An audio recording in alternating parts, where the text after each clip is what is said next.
Alzheimer's disease was described for the first time in 1907 by the German psychiatrist Alois Alzheimer.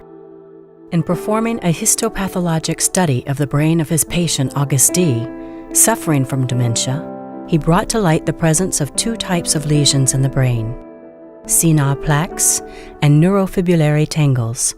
He reached the conclusion of a distinct disease of the cerebral cortex. 100 years later, thanks to current scientific techniques, research has made a great leap in the understanding of the disease. We know that the brain is made up of neurons and that these are interconnected to form a vast network. These connections, known as synapses, enable the transmission of information from one neuron to another. In Alzheimer's disease, 10 to 15 years before the appearance of the symptoms, two main lesions form in the brain: senile plaques, composed of amyloid beta protein, and neurofibrillary tangles, composed of tau protein. How is the senile plaque formed? On the surface of the neuron is a large protein called APP. Normally, APP is sectioned by enzymes on the surface of the neuron, and it frees a protein called amyloid beta. The amyloid beta protein is then cleared in the body. In the case of Alzheimer's disease, there is an imbalance. The amyloid beta protein is no longer regulated and is found in too great a quantity. The proteins assemble to form indissoluble fibrils and create senile plaques.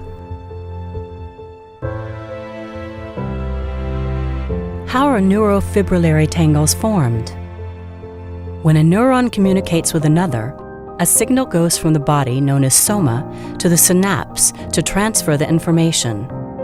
The signal passes through the skeleton of the neuron composed of microtubules. These microtubules are stabilized by normal tau protein.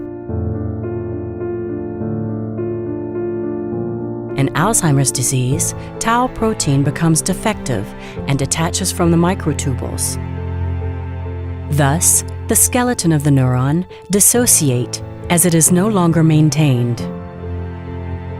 Defective tau proteins then assemble to form filaments in the neuron. Without the skeleton, the neurons degenerate and connections between the neurons are lost.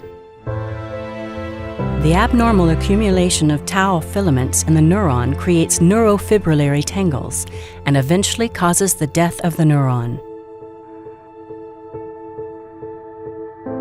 How do the two lesions spread throughout the brain? Neurofibrillary tangles and senile plaques do not follow the same pathway in the brain over time. Neurofibrillary tangles first develop in the region called the hippocampus, which is essential to memory and learning. They then reach the whole brain following a centrifugal movement.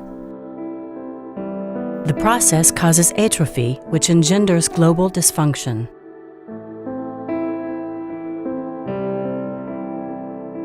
The progression of the lesions corresponds with the symptoms of the disease, which begin with memory problems, followed by problems of language, recognition, and incapacity to perform gestures.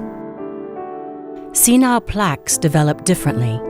They are initially observed in the cortex, secondly in the hippocampus, and then the senile plaques reach the whole brain following a centripetal movement. Their progression does not correspond to the symptoms of the disease. But numerous questions remain unanswered. We know that the presence of the two cerebral lesions is necessary to develop Alzheimer's disease, since one does not come without the other. But which lesion comes first? Neurofibrillary tangle or senile plaque? The answer is still under debate. Many clinical trials destined to reduce senile plaques in the brain have failed. In fact, reducing them is not sufficient to eradicate the disease. It has now been suggested that well before formation of senile plaques, smaller forms of amyloid beta called oligomers appear to be toxic for neurons, disturbing their communication when they fix onto synapses.